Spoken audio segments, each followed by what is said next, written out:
Good morning, everyone. Today we are going to have a discussion on section 7, that is dealing with supply under GST. This term supply, why we need to understand? Let us have a basic background to understand from the GST law perspective. To have a clarity on the importance of this term supply, we need to understand the term levy. Levy under GST, that is which refers to the term called supply of goods and services. Under any law, to have a understanding what is a levy, one has to understand that levy can be done only when there is a goods or services which are identified. That means to say only when there is a goods or services which have supplied. Now under GST law, first and foremost thing we need to understand that there should be a supply. Supply of what? Supply of goods or services. Having identified that there is a supply, having identified that there is a supply of goods or services, there should be identification of rate. And after identification, what is the rate applicable to for the supply of goods or services? One has to understand who is the person liable to pay tax. So when we have these four elements clear, that is in relation to levy, identification of a person who has to pay tax, identification when he has to pay tax, that is when a supply takes place, identification is it a supply of goods or supply of services, then goes on to identify what is the rate applicable for the goods or services. When these three elements are clear, that is a person who is liable to pay tax, when a person is liable to pay tax, what is the rate applicable on that particular supply, then a levy gets triggered. So from this background, when there is a levy of supply of goods or services, from where this term supply, which is referred under section 7, gets its importance. Now, having said that, it is important for us to understand what is that I am supplying. Am I supplying goods or am I supplying services? Why is it relevant? To have a clarity, what is the rate applicable? If I supply goods, what is the rate? Instead of goods, if I call that as services, is the rate going to be the same, one and the same, or different? Now, there is a difference, different time of supply for goods, different time of supply for services. At the same time, when we identify what is the place of supply, place of supply in relation to goods, place of supply in relation to services, both are different. So it is very important for one to understand in any given transaction, is it a supply of goods or supply of services? Again, this gets its prominence from section 7, which defines is it a supply of goods or supply of services. Then broad spectrum of supply, what all elements are covered. What is a supply? When it is a supply? What is that I am supplying? How that supply is going to take place? When we have this 5 W's answered, then we get a clarity in relation to a supply. What is a supply? When it gets fitted into my section 9, that is dealing with my levy. So to have an understanding of this supply, the basic essence draws itself from my levy section, which is covered under section 9. Broadly, section 7 under GST law, CGST Act, deals with the term called supply. This section 7 has got 4 subsections. Subsection 1 dealing with forms of supply. What forms of supply are covered broadly under this law? Next, subsection 1A, which is a new entry, which classifies, once I have defined that a transaction is a supply of goods or services, this subsection 1A says, okay, I call these elements as supply of goods. I call this element of supply of services. They try to define, they try to identify when a particular supply is identified. How do we call that as a goods, or how do you call that as a supply of services? Then subsection 2, which deals with, which defines some certain transactions or activities which which are construed to be neither a supply of goods nor supply of services. I repeat, subsection 2 under section 7 have identified few scenario where there is the activities which are carried out cannot be called as a supply of goods nor supply of services under GST law.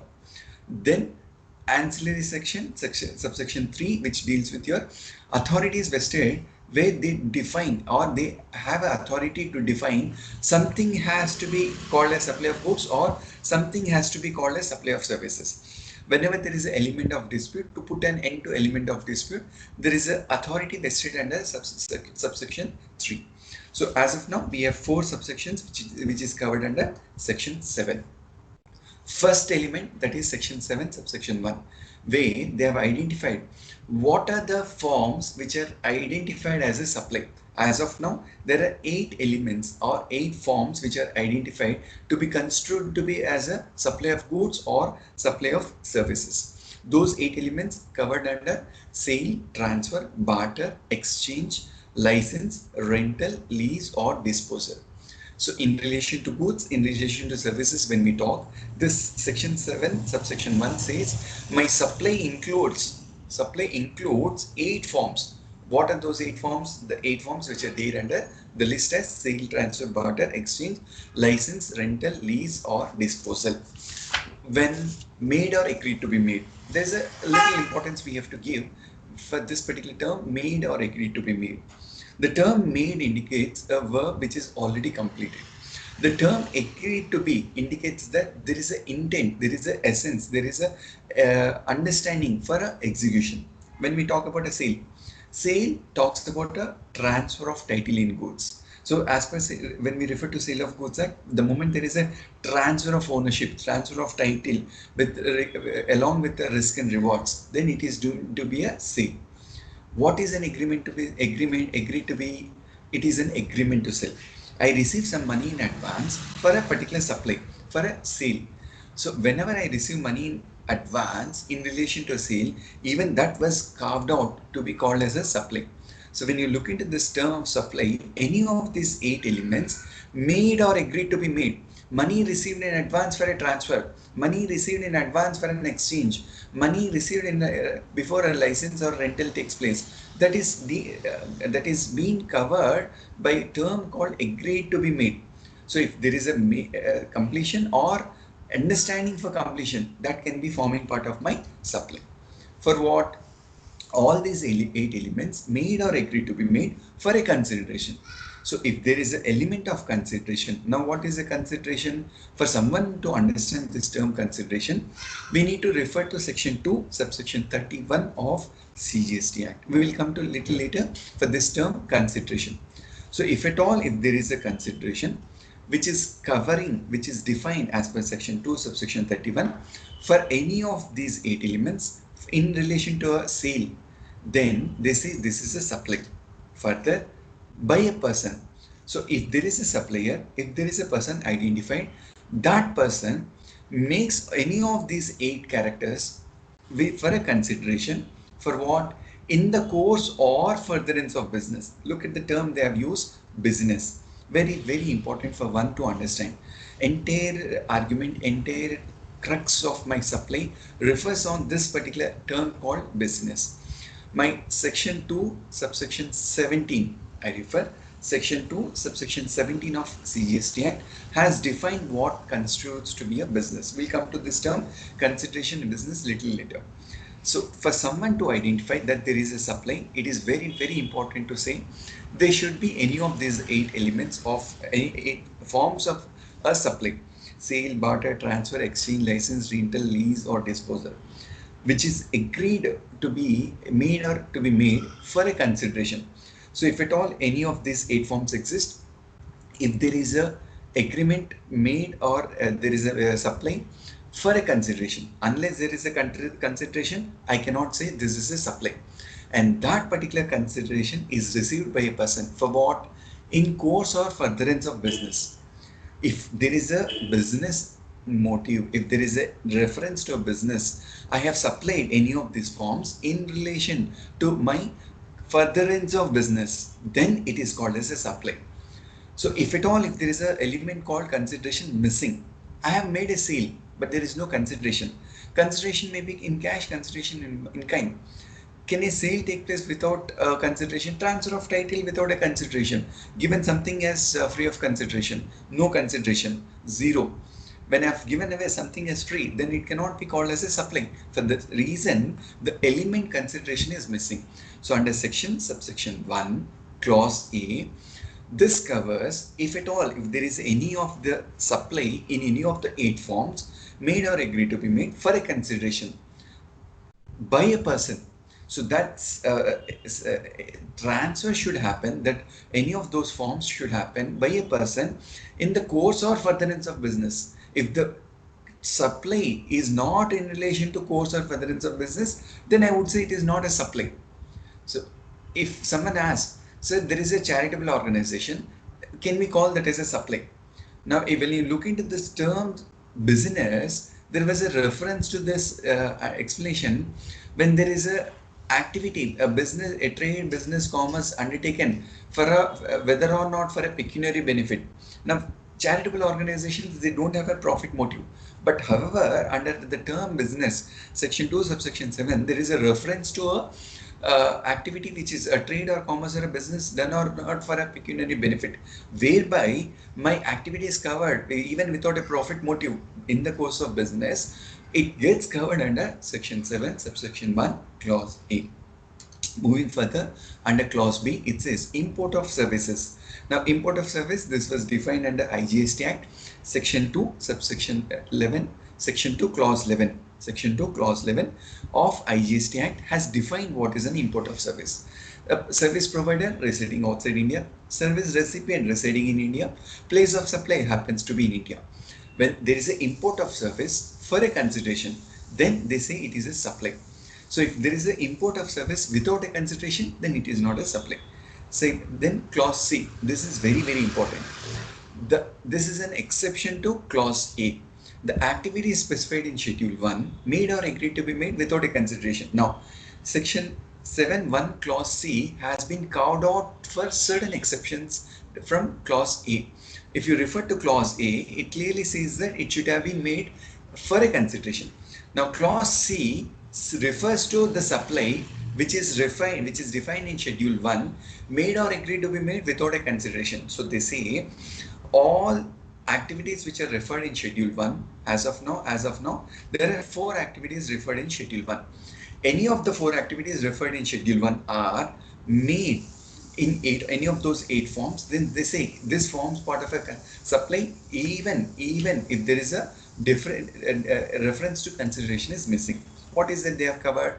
Permanent transfer or disposal of asset where input tax credit has been availed. If at all, if I have done a permanent transfer of an asset on which input tax credit has been availed even without a consideration, they say that is a supply. Then point number 2, very, very important. Lot of change of thought processes come because of this term called supply of goods and services, both between a related party. Precisely, they are referring to a distinct person. Persons referred in section 25, which refers to a distinct person.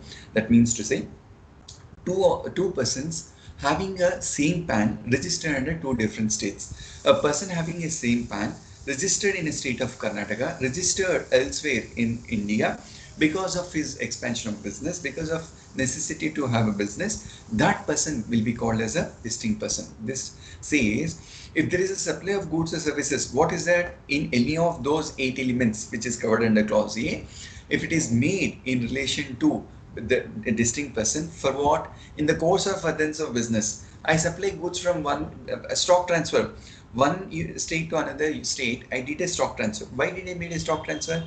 In the course of furtherance of business, I expand my business, I expand my sales by virtue of existence of a branch. So when there is a stock transfer by virtue of my schedule 1, they say, though there is no consideration, when you transfer from one state to another state, I call that as a stock transfer, one PAN to another PAN. Though it is not a sale as per Sale of Goods Act, by virtue of my schedule 1 under GST law, under section 7, they say it is deemed to be a supply.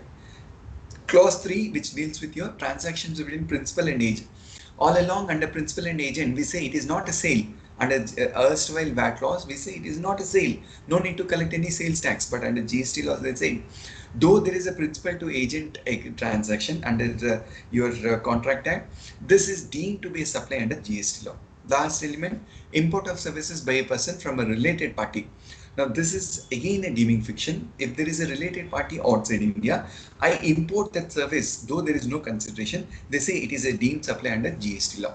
Then we move on to next section called section 7 subsection 1A. Now this section 7 1A has been brought as amendment by virtue of Finance Act 2018, GST Amendment Act 2018, where they say all the forms of supply which has been met the criteria of supply under section 1, we come to section 1A for what? This is a vivisection, this is a bifurcation. Section 1A has carved out, look, when you have met the criteria of supply, I tend to define something as goods, I tend to define something as services. To not to have a difference, a difficulty in identifying, they have brought in 7 clauses broadly under Schedule 2. So this Schedule 2 covers what is to be identified as supply of goods, what is to be identified as supply of services. In Schedule 2, there are 7 clauses. Clause 1 deals with your transfer. Transfer of title in goods. When there is a transfer of title in goods, it is deemed to be a good transfer, supply of goods. Without transfer of title, I let the right to use the goods, then it is called as a supply of service. Then land and building. They have identified any services done, any activities done in relation to land and building. They have called that as a supply of services. Then treatment of process. By and large, this deals with your manufacturing activity or job work. Any activity done which is in relation to job work or manufacturing activity has been deemed to be a supply of service. So if I do a job work activity, if I do a manufacturing activity, which is nothing but a treatment of process, which is a subset of my job work, then they say, though it is a manufacturing activity, it is deemed to be a supply of service. Fourth element, transfer of business assets. This is very important to understand. Whenever there are business assets which are let to use, when I transfer the business assets in permanence, then it is a sale of goods. When I don't transfer the business assets, however, I let the right to use those business assets either for business purpose or official purpose, then they say they have identified when it is deemed to be a transfer of goods, when it is supply of services. Also, when there is a transfer of business assets on a going concern, this says that it is neither a supply of goods nor supply of services. Then element number 5, dealing with your supply of services. This has identified some elements which is deemed to be a supply of service, which is in relation to your construction activity, construction completion, renovation, repair activity on a immovable property or a building, which they have identified as a supply of service. Next element is your composite supply. Very, very important element to see when there is a supply of food for human consumption. They have defined that to be a composite supply, which is a supply of service. Finally, again, supply of goods, which deals with your trust or unincorporated body or association. When there is a transfer of goods from an unincorporated association or body of persons to its members, then that is deemed to be a supply of goods. So broadly, these are the bifurcation. The moment there is a element of supply as defined under section 7 subsection 1, those elements of those transactions which have met the criteria of 7.1, they have been defined under 1A to vivisect as supply of goods or supply of services. Moving on to section 7 subsection 2. This section says, look, I define something which is there in this particular list called Schedule 3 of CGST Act. Those elements which is embedded into Schedule 3 can be neither constituted to be supply of goods nor constituted as supply of services. Very, very important. Before you travel to your Schedule 1 or before you go for determining your supply under section 7 subsection 1, you come to this Schedule 3. I have enumerated a list. If anything is falling, any transaction is falling under Schedule 3, it is neither a supply of goods nor supply of services. It is out of levy. My levy under section 9, where it says supply of goods or services, supply of goods or services or both, my entire levy gets out of GST law by virtue of Schedule 3. That is point number A. Point number B, they define if at all there are transactions where the transactions or activities undertaken by central government, state government or a local authority, wherein that transaction, these authorities have engaged themselves as a public authority, then they say it is neither a supply of goods nor supply of services. Take an example. I pay fee to municipal authorities. Now this is a transaction where I pay panchayat tax. Now the authorities have collected by virtue of the vested rights as a government authorities. Then those activities neither shall be constituted to be a supply of goods nor supply of services. This is what is defined under section 7 subsection 2. Broadly, now to understand what is covered under Schedule 3, if someone has to see, As of today, there are 8 activities which are covered, which are notified under Schedule 3, which they have defined that it is neither to be considered as supply of goods nor as services. Start with employment. Service rendered by an employee to employer. They say it is not a service. A lot of dispute and litigation is happening under this particular element. Recently, if you happen to see this Rajasthan Authority for Advanced Ruling, they have defined that any services received by your employer from a director have to be considered as a supply for the purpose of GST law, where employer has to pay tax under reverse charge mechanism. Karnataka Advanced Ruling Authority has given a different opinion. However, one has to understand that when there is an employer-employee relationship, services rendered by the employee to employer shall not be considered to be a service. Next, activities done by a court or tribunal for court or tribunal in the course of their activities under any law set in time being in force shall not be considered to be a supply of service. I go to a tribunal, I pay some nominal amount to the tribunal. Say I have to file a litigation against an order, I pay nominal amount of 1000 rupees as a court fee. That element, they say it is not a supply of goods nor supply of services. Next element, any activities or functions performed by a MP, MLA, member of Panchayat, member of local authority, all these activities performed are not to be considered as a supply of goods or services. Next, services of funeral, burial, crematorium, not a supply. Sale of land and building. Important aspect, sale of land, it is a state levy, not to be called as a GST levy. Sale of building, now there is a term used, sale of land and they're saying sale of building subjected to GST, not covered under Schedule 2. They say if there is a sale of building which is not covered under your Schedule 2, which is not sale prior to receipt of occupancy certificate, a building which has been completed in all sense where there is a occupancy certificate issued by an authority, then they say it is not a supply of goods nor supply of services. When there is a transfer of title in building as building, what is this transfer of title? When I do a construction activity for what? Building. Now land is there. Unless I do a building activity, construction activity, building does not come into existence. This particular aspect says, look, when there is a supply that is by way of a construction activity, which is covered under Schedule 2, then they say, when there is a supply of service by way of a building, after occupancy certificate, then they say it is neither a supply of goods nor supply of services under this Schedule 3. Importance of this building is, after a receipt of an occupancy certificate, it is neither supply of goods nor supply of services. Next element is actionable claims. Actionable claims other than lottery, building, betting, gambling, all is out of my GST law. Next important element, non-taxable territory. If a person supplies goods in a non-taxable territory to another person in non-taxable territory, then they say this supply shall not be a supply for the purpose of GST law. There is no levy.